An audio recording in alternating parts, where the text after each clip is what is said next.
And so when they started to tear the houses down and displace everybody, was there any resistance against that from the community?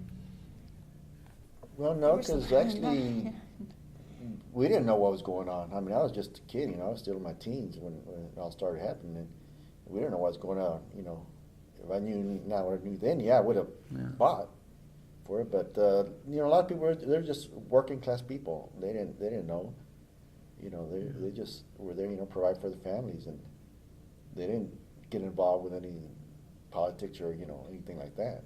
Mm-hmm. I remember my dad.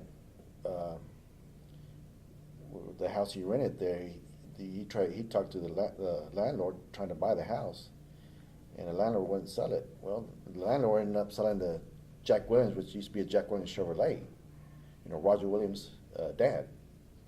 And I remember when Jack Williams had brought the property, my dad even asked Jack Williams if he could just buy the house, the property where he lives. Well, of course, Jack Williams knew what's going on, what was going to happen in the neighborhood, so he wouldn't sell either. So, okay. All right. That answers a lot for me.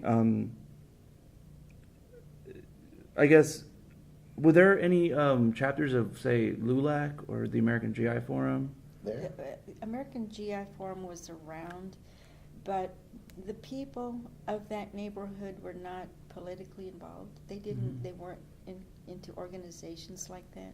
Mm-hmm. They were just law-abiding people who did what they were told. Did a lot for the church. Were there any church leaders who maybe had an activist bent to them? If there was, I don't know. Okay. They're all deceased now. Yeah.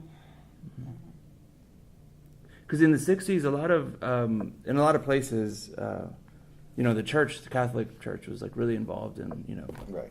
marches and organizing and that stuff. And you don't recall that happening?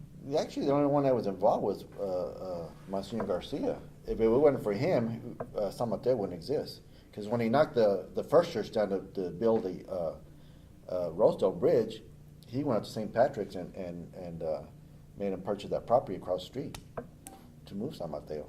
Mm-hmm. I mean, he fought a lot for us, for the neighborhood, for the church. Mm-hmm. Like I said, if it wasn't for him, that church, San Mateo, wouldn't have existed since the 70s. Yeah.